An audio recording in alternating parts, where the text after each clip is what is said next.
இந்த web series உங்களுடைய கேரியர்ல எவ்வளவு முக்கியம்னு நினைக்கிறீங்க? எனக்கு ரொம்ப ரொம்ப ரொம்ப ரொம்ப முக்கியம். என்னன்னா, நான் வந்து இப்போ பொதுவாவே ஒரு ஒரு நடிகர்கள், கலைஞர்கள் வந்து அரசியலுக்கு வந்து வர்றதுல பெரிய ஆபத்து ஒண்ணு என்னன்னா, உன்ன ரொம்ப நேசிச்சவன நீ இழக்குற.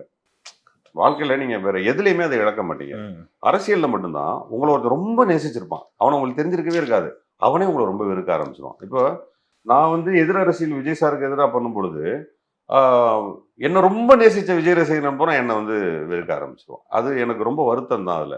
அப்ப நம்ம அரசியலுக்கு வராம இருக்கணும். அரசியலுக்கு வர்றதுங்கிறது அது ஒரு விதமான பெரிய உணர்வு அது. அந்த உணர்வையும் நம்ம தடுக்க முடியாது. அட் த சேம் டைம் எனக்கு நெறைய பெண் ரசிகர்கள் இருந்தாங்க. மெட்டி ஒலி பண்ணுவோம். நெறைய பெண்கள் இருந்தாங்க. அவங்கள பூரா நான் இழக்கிறேன்னு எனக்கு தெரிஞ்சது. இப்போ இந்த சமயத்துல நான் லிங்கம்னு ஒரு வெப் சீரிஸ் பண்ணியிருந்தேன். அது வெப் சீரிஸ் 8 எபிசோடு வில்லனா பண்ணியிருந்தேன். ஆ ஒரு லிங்கம் ஒரிஜினல் ம். ம். ஆட்டோபயோகிராஃபி மாரி.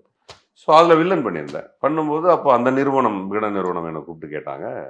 "ஒரு சீரிஸ் இருக்கு பண்றீங்களா?" அப்படின்னு கேட்டாங்க. நான் சொன்னேன், "சீரியல் மட்டும் இப்ப என்னால பண்ண முடியாது. ஏன்னா அந்த டேட்ஸ் ம். எனக்கு ம். இடிக்கும். சீரிஸ்னா ஒரு ஷார்ட் டைம் நான் பண்ணுவேன். எனக்கு சேம் டைம் எனக்கு கதை தெரியணுங்கிறப்போ, நான் இப்ப என்ன பெண்கள் கிட்ட போய் திரும்ப சேர்றதுக்கு, திரும்ப போஸ் நடிக்கிறாருன்னு சேர்றதுக்கு எனக்கு என்ன தேவைப்பட்டுச்சுன்னா, அந்த கேரக்டரைசேஷன் தேவைப்பட்டுச்சு. ஒரு பேர் தேவைப்பட்டுச்சு. எனக்கு அது 2மே அமைஞ்சது.